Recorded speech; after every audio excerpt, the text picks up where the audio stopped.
जिज्ञासु मित्रों, अभिनंदन है आपका दिव्य सृजन स्पिरिचुअल में।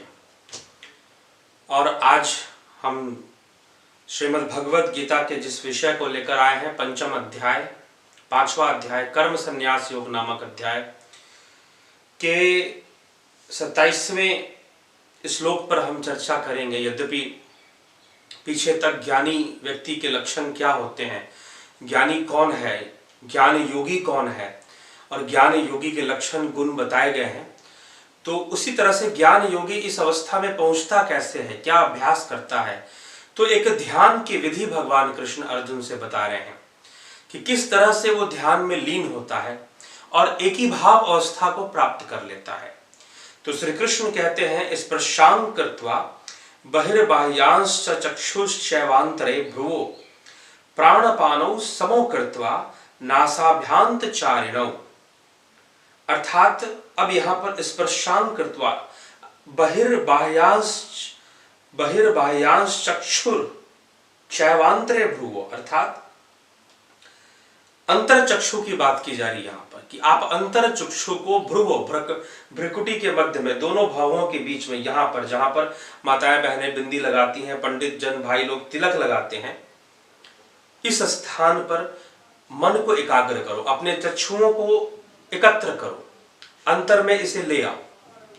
तो यह कैसे होगा? स्पर्शां कृत्वा बहिर्बाह्य चक्षु, अर्थात यह जो यहां पर हमारी एकाग्रता बने इन भावों के बीच में, भ्रूमध्य भाग में, इसे भ्रूमध्य भाग भी कहा गया है, इसे कुटस्थ भी कहा गया है गीता के अंदर ही, इसी स्थान के लिए इसे दिव्य चक्षु का खुलना भी कहा गया है।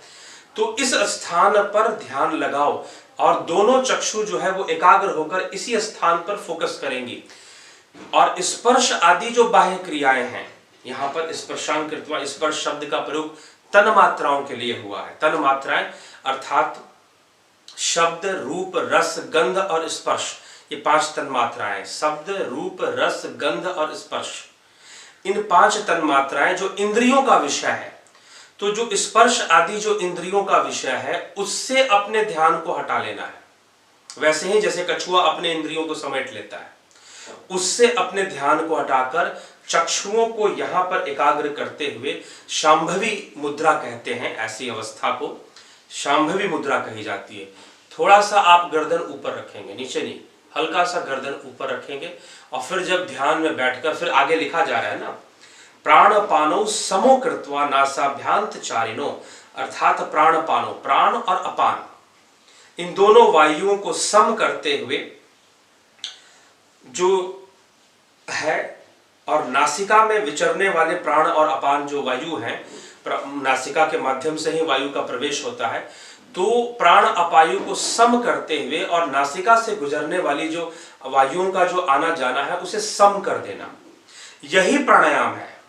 हमने भी पहले, आप योग सूत्र में, आप हमारे चैनल पर जाइए और जो प्लेलिस्ट है साधन पाद के ऊपर, साधना पाद के ऊपर जो प्लेलिस्ट है, उसमें आप जाएंगे तो उसमें स्पष्ट रूप से एक हमारा वीडियो है जिसमें लिखा गया है श्वासों का रुकना ही प्राणायाम है, अर्थात श्वासें सम हो जाती हैं, ऐसी अवस्था में प्राणायाम होता है, तो वही प्राणायाम है। तो यहाँ प्राणायाम की विधि भी बताई जा रही है और ध्यान की, दोनों एक साथ चलते हैं। क्या करना है आपको? गला ऐसे कर हल्का सा गर्दन को उठाकर बैठेंगे और यहाँ पर ध्यान लगाते हुए आप पूरा कॉन्सेंट्रेशन, आपकी जो ब्रीदिंग आ रही है जा रही है, उसको सम करने में लगाएंगे। धीरे धीरे जैसे जैसे एकाग्रता का विकास होगा, वैसे वैसे श्वासें स्थिर होने लगेंगी, स्थिर हो जाएंगी। और जिस समय नाद ध्यान होता है ना, नाद श्रवण होता है, उस समय श्वासें पूरी तरह से स्थिर हो जाती हैं। और फिर अंतर्घट में ही नाद सुनाई देना, उस ज्योति का दिखाई देना, ये सारी चीजें घट में ही भर्गो ज्योति, जिसे गायत्री मंत्र में भर्गो देवस्य धीमहि धियो यो न प्रचोदयात् कहा गया, वो दिखाई देना शुरू हो जाता है। आवश्यकता है ऐसे ध्यान को जानने की, ऐसे ध्यान में प्रवेश करने की। तो उसी के लिए भगवान कह रहे हैं, स्पर्शां कृत्वा बहिर्बाह्याश्च चक्षुश्चैवान्तरे भ्रुवो प्राणपानो समो कृत्वा नासाभ्यांत चारिणो यतेन्द्रिय मनोबुद्धिर मुनिर मोक्षपरायणः विगतेच्छा भय क्रोधो यह सदा मुक्त एव सह। बाहर के विषय भोगों का न चिंतन, अर्थात जो तन्मात्राओं का विषय है, जो इंद्रियों का विषय, उसका उसका निषेध कर कर, उसका निरोध करके, चित्त वृत्ति निरोध ऐसे ही होता है, उसका उनका निरोध करके करते हुए फिर अंतर में ऐसा ध्यान लगाना है। और ऐसा ध्यान करने वाला जो योगी है वो सर्वदा मोक्ष परायण होता है, वही उस तत्व में एक ही भाव रूप से स्थित हो पाता है और वही एक ही भाव अवस्था को प्राप्त करता है। इसी क्रिया को शांभवी मुद्रा भी के नाम से भी जानते हैं और भी इसे ज्योति ध्यान या नाद साधना के नाम से भी इसको किया जाता है। अगर आप गंभीर हैं इस क्रिया को लेकर तो अवश्य ही हमारे YouTube चैनल पर, यद्यपि आप हमारे पटना के अंदर, पटना शहर के अंदर हमारा साधना केंद्र है, दिव्य सृजन साधना केंद्र, आप अगर गंभीर हैं, अंतर्मुखी विद्या को यहाँ पर जो भगवान कृष्ण 27वें और 28वें श्लोक के अंदर जो चर्चा ध्यान की कर रहे हैं, ध्यान योग की, कि स्पर्श आदि सभी तन्मात्राओं से अपने मन को मोड़ लो, अर्थात उनकी तरफ ध्यान ना देकर अंतर्मुखी हो जाना है। कैसे होना है? अपने गर्दन को थोड़ा उठाकर चक्षुओं को यहाँ पर हम लगाना शुरू करेंगे, दोनों नेत्रों को एकत्र कर कर यहाँ पर हम लगाएंगे, भ्रिकुटी के मध्य पर हम उसको कॉन्सेंट्रेट करेंगे और फिर पूरा ध्यान श्वासों में आप फिर जाकर अंतर ज्योति का दर्शन होना शुरू हो जाता है, नाद सुनाई देना शुरू हो जाता है। अगर आप बहुत बढ़िया से सीखना चाहते हैं, आप चाहते हैं कि आप भी अंतर्मुखी विद्या, ये अंतर्मुखी विद्या है, कुछ लोग इसको आत्मज्ञान या ब्रह्म ज्ञान शब्द से भी इसको कहते हैं, परंतु शास्त्रों का अध्ययन करने पर मैं आपको बताऊं, इसे ब्रह्म ज्ञान या आत्मज्ञान की संज्ञा नहीं देनी चाहिए, क्योंकि ब्रह्म ज्ञान जहां ब्रह्म की सर्वव्यापकता का अनुभव होता है, आपके भीतर क्या दिखा उससे मतलब नहीं है, सर्वव्यापकता, जैसे कि 26वें श्लोक में भगवान कह रहे हैं, वो ब्रह्म ज्ञान की अवस्था है, वो आत्मज्ञान की अवस्था है, वो तुरीय अवस्था है, वो ध्यान सिद्ध अवस्था है, उसके लिए कहा जाता है, ना कि इस क्रियाओं के लिए। तो अगर आप भी चाहते हैं कि आप अंतर्घट में अंतर्मुखी हो जाए, संपूर्ण इंद्रियां सुन्न पड़ जाए और अंतर्घट में ऐसा ध्यान लगे, और ऐसी साधना को करने से आप बताएं, योगी एक तो चलो ध्यान का, योग का विकास हो रहा है, चित्तवृत्ति का निरोध हो रहा है, वो सारे लाभ मिलेंगे, इसमें कुंडलिनी जागरण भी अपने आप हो जाता है, इसके लिए विशेष रूप से कुंडलिनियों के पीछे नहीं पड़ना पड़ता। तो ये भी हो रहा है, सारी चीजें इसमें हो रही हैं, लेकिन साथ ही साथ अंतर्घट में आप अनुभव कर लेते हैं, जान लेते हैं और उस परायणता, मोक्ष परायण हो जाते हैं और ब्रह्म ज्ञान की इसी से आप उपलब्धि करते हैं। ठीक ना? ऐसे ही योग से, तो ऐसे योग को जानने के, आप जानना चाहते हैं, हमारे साधना केंद्र पर आ सकते हैं। लगभग टोटल 5 से 6 घंटे की साधना स्टेप वाइज कराई जाती है, एक दिन नहीं 2 दिन में कंप्लीट होता है, कराई जाती है, आप इसको प्राप्त कर सकते हैं। अन्यथा हमारे YouTube चैनल पर आप जुपिटर मेंबरशिप ज्वाइन करें, उसको ज्वाइन करने के बाद आप इन सारी क्रियाओं को, लगभग 28 वीडियोस हैं, 28 वीडियोस इन साधनाओं पर बेस्ड, जो कि गीता में जो साधना बताई जा रही है ना, उसी पर बेस्ड मैं बता रहा हूं, कोई अलग से कोई दूसरी साधना नहीं। इसी साधना पर बेस्ड टोटल 22 वीडियोस और फिर स्पिरिचुअल हीलिंग पर और 6 वीडियोस हैं, तो 28 वीडियोस टोटल हैं। आप हमारा ज्वाइन, आप चेक करेंगे YouTube चैनल पर, ज्वाइन बटन ब्लू कलर का दिखाई देगा, टच करेंगे उस लिंक को, आपको खुल जाएगा मेनू, आप ज्वाइन कर सकते हैं। ऐसी साधनाओं को करने से व्यक्ति अपनी चेतना से जुड़ जाता है और इंद्रियां ही नहीं, मात्र इंद्रिय विषयों का ही निरोध नहीं, ग्रहों का भी निरोध हो जाता है। अर्थात जो ग्रहों से हमारे ऊपर प्रभाव पड़ रहे हैं, ज्योतिष का जिसमें, उससे भी उसे मुक्ति मिलनी शुरू हो जाती है, उस साधक को राहतें मिलनी शुरू हो जाती है, क्योंकि सब कुछ तो वृत्ति रूप में है ना, और जब वृत्ति का ही निरोध हो जाएगा तो क्या बचेगा।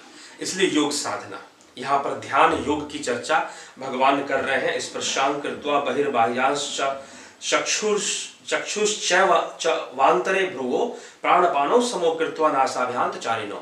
तो ये करना है, ये क्रिया कैसे करनी है, विधि पूर्वक कैसे बैठना है, कैसे नेत्र अपने आप यहाँ पर एकाग्र होना शुरू कर देते हैं, कैसे भ्रिकुटी के मध्य में वो जो तेज है, जो ज्योति है, वो प्रकट होना शुरू हो जाती है, कैसे घट में ही नाद, म्यूजिक, संगीत सुनाई देना शुरू हो जाता है, जिसके लिए हमारे वेदों शास्त्रों में बहुत कुछ लिखा गया है, बहुत जगह बताया गया है। शिव महापुराण और फिर जो है मार्कंड पुराण, इन सब के अंदर ऐसे नाद ध्वनि की चर्चा की गई है। जो घट में ही सुनाई देता है। और उसके बाद उपनिषदों में भी नाद ध्वनि की चर्चा मिलती है, योग शास्त्र में भी नाद ध्वनि की चर्चा मिलती है। तो इस प्रकार से कई जगह पर ऐसे ध्यान की अवस्था का है, तो हम सुन पाए अपने घट के भीतर ही, हम अंतर्मुखी हो जाए और बाहरी चीजों से, बाहरी विषयों से हमारा संबंध विच्छेद हो जाए, संबंध टूट जाए। कैसे हम अंतर्मुखी हों, उसका अभ्यास हम कैसे करें, अगर आप गंभीरता से जानना चाहते हैं तो हमारे मेंबरशिप को ज्वाइन कीजिए। ज्वाइन करके, उसका शुल्क है, शुल्क क्यों है, ताकि आप गंभीरता से ज्वाइन करें और साथ ही हमारे चैनल को थोड़ा सहयोग मिल पाए। ऐसा नहीं है, एक बात हम बता दें, कोई व्यक्ति शुल्क के बारे में पूछ रहे थे, लगे हाथों हम इसको भी क्लियर कर देते हैं, उसका कॉन्सेप्ट भी। वो जो शुल्क है वो YouTube का प्लेटफॉर्म है, तो YouTube के द्वारा ही निर्धारित किया जाता है। वो पूरा पैसा हम तक नहीं पहुंचता है, कुछ YouTube रखता है, कुछ हम तक पहुंचता है। तो अब क्या है कि उसमें पेमेंट के लिए कुछ लोगों के संशय थे। तो एक भाई ने पूछा कि मैं पेमेंट कर रहा हूं, पेमेंट हो नहीं रहा है, क्योंकि वो रुपे कार्ड से पेमेंट कर रहे थे। तो रुपे कार्ड उसमें एक्सेप्ट नहीं होता है, वीजा और मास्टर कार्ड से ही पेमेंट होता है या ऑनलाइन पेमेंट होता है, तो इंटरनेट बैंकिंग के थ्रू जो होता है, तो उस तरह से आप उसमें पेमेंट कर सकते हैं। अन्यथा अगर आपके पास वैसा पेमेंट मेथड नहीं है तो आप सीधा हमारे अकाउंट में डालकर भी, आप हमारे उसमें डालकर भी इन सभी चीज़ों को एक्सेस, हमारे द्वारा हम आपको एक्सेस फिर करवा देते हैं। तो ये क्रिया भी चलती है। तो इस प्रकार से आप अगर इसका लाभ उठाना चाहते हैं तो ज्वाइन कीजिए हमारा मेंबरशिप, ज्वाइन कीजिए ऑनलाइन। आपको ये सारी साधना की विधि मिलेगी। और फिर कभी बाद में, कोरोना का समय है, बार बार लॉकडाउन हो जा रहा है, तो बंद हुआ लॉकडाउन, अनलॉक हो रहा था, फिर कुछ दिनों के लिए लॉकडाउन किया गया, तो इस अवधि में फिर ट्रेनें भी नहीं चलती हैं, तो इस कारण से दिक्कत तो थोड़ी है। तो ऑनलाइन माध्यम से भी आप इन साधनाओं की क्रियाओं को सीख सकते हैं, लेकिन फिर बाद में आप मिलते भी हैं तो लगभग कम से कम आप सभी क्रियाओं को जान रहे होंगे। तो फिर मैं आपको अंतर्मुखी साधना के और जो क्रियाएं हैं वो विशेष रूप से, जो कि शायद ऑनलाइन या फिर वीडियो के माध्यम से बताने संभव नहीं है, वो मिलकर ही बताने संभव है, तो उन सबों को मैं आपको बता पाऊंगा। तो आप इसका लाभ उठा सकते हैं। अंतर्मुखी कैसे होना है, वो सारी क्रियाएं, वो विधियां, जिससे कि अंतर्मुखी हुआ जा सकता है और अंतर्घट में ध्यान लगाया जा सकता है। उस भर्गो ज्योति का अंतर्घट में ही दर्शन किया जा सकता है, उस ब्रह्मनाद को ही घट में सुना जा सकता है, जिसके लिए ब्रह्मानंद जी ने कहा, बिना बजावे निस्दिन बाजे घंटा शंख नगाड़ी रे, बहरा सुन सुन मस्त होता है तन की सुधी बिसारी रे। तो अंतर्घट में ही ऐसे अनुभव होने लग जाते हैं। आप भी कर सकते हैं अगर आप उन विधियों को, क्रियाओं को जानना सीखना चाहते हैं। हमारा चैनल का ज्वाइन करें, जुपिटर मेंबरशिप को ज्वाइन करें और उसका लाभ उठाएं। सन मेंबरशिप और जुपिटर मेंबरशिप, तो एक ज्वाइन कर लेने से उसमें सारे वीडियोस, जुपिटर ज्वाइन कर लेते हैं, सन में आपको 22 वीडियोस मिलेंगे, जुपिटर में 28 मिलेंगे। तो अगर आप जुपिटर ज्वाइन करते तो सारा आपको उसका डाटा मिल जाता है और आप घर बैठे प्रैक्टिस कर सकते हैं, अभ्यास कर सकते हैं। बाहर की वृत्तियों का निरोध और अंतर्मुखी होने का अभ्यास। तो यही है। आखिरी श्लोक में कृष्ण कहते हैं, भोक्ताम यज्ञ तपसाम सर्वलोक महेश्वरम सुहृदम सर्वभूतानाम ज्ञात्वा माम शांति मृक्षति। मेरा भक्त मुझको सब यज्ञ और तपों का भोगने वाला, संपूर्ण लोकों के जो महेश्वर हैं तथा संपूर्ण भूत प्राणियों का सुहृद अर्थात स्वार्थ रहित, दयालु और प्रेमी, ऐसा तत्व से जानकर शांति को प्राप्त होता है। ठीक है, तो शांति को प्राप्त होता है। जो फॉलोअर है, जो कृष्ण का, जो योगी है, जो तत्वज्ञानी है, वो ऐसे शांति को प्राप्त होता है। तो हम कैसे योग सूत्र के अंदर या श्रीमद् भगवद गीता में जो भगवान कृष्ण कह रहे हैं कि बाहर के विषयों को रोककर अंतर्मुखी हो जाओ और अंतर्मुखी होकर उस तत्व में एकाग्रचित्त हो जाओ। बाहर का सब विषयों का त्याग कर दो। प्राण अपानो समोकृत्या, प्राण अपान को सम कर लो, स्थिर कर लो। जब तीव्र ध्यान लगेगा ना तो श्वासें अपने आप स्थिर हो जाती है। ये मेरा अनुभव है। और खाद का नाद श्रवण, जब मैं ध्यान में बैठता हूं और जब नाद श्रवण होता है ना, ऐसा लगता है कि जैसे कि गिटार जैसी संगीत या वीणा जैसी जो संगीत है वो लगातार सुनाई दे रही है और उसमें फिर ये श्वासें वहां सब रुक जाती हैं। ऐसी अवस्था आ जाती है। तो बड़ा आनंद की अवस्था है, बड़ी ही अद्भुत आनंद की अवस्था है वो। ठीक है, आप इसका लाभ उठाना चाहते हैं। हालांकि कई वर्षों की साधना करते करते चीजें सामने आती हैं, तुरंत से तो नहीं आ जाती, ये भी सत्य है, लेकिन प्रारंभ तो करना पड़ेगा। आप प्रारंभ करना चाहते हैं या आप इस तरह की साधना नहीं करते हैं, अंतर्मुखी साधना आप नहीं करते हैं, कुछ और साधनाएं, मंत्र जाप, रिद्धि सिद्धि और कई तरह की साधनाएं करते हैं, लेकिन ये तत्व ज्ञान की साधना आप नहीं करते, अंतर्मुखी होने की साधना नहीं करते, तो आप इस साधना को जरूर सीखिए, जानिए, ज्वाइन कीजिए मेंबरशिप और इसको ज्वाइन कर इसका लाभ उठाइए। आप भी योगी बनिए, साधक बनिए, अंतर्घट में डूबना सीखिए, जाना सीखिए, तभी जाकर ये सारी चीजें जो है क्रियान्वित हो पाएंगी, प्रैक्टिकल हो पाएंगी। गीता में जो भगवान कृष्ण अर्जुन के लिए कह रहे हैं, उसको समझाने के लिए कह रहे हैं, हमारे जीवन में भी प्रैक्टिकल से आएगा। प्रैक्टिकल स्पिरिचुअलिटी ही गीता का सार है, सिर्फ अध्ययन नहीं, सिर्फ गीता को पढ़ना नहीं। पढ़ना इसलिए है श्रीमद् भगवद गीता को, ताकि हमें हमारे प्रश्नों का उत्तर मिल जाए, जीवन जीने का सलीका हमें प्राप्त हो जाए, तरीका हमें मिल जाए। ये उद्देश्य है अध्ययन करने का, औपचारिक अध्ययन नहीं कि हमने कभी थोड़ा सा पढ़ लिया, चलो कल थोड़ा सा पढ़ेंगे, इस तरह से कर करके हम आगे बढ़ेंगे, लेकिन हम समझ कुछ पा नहीं रहे।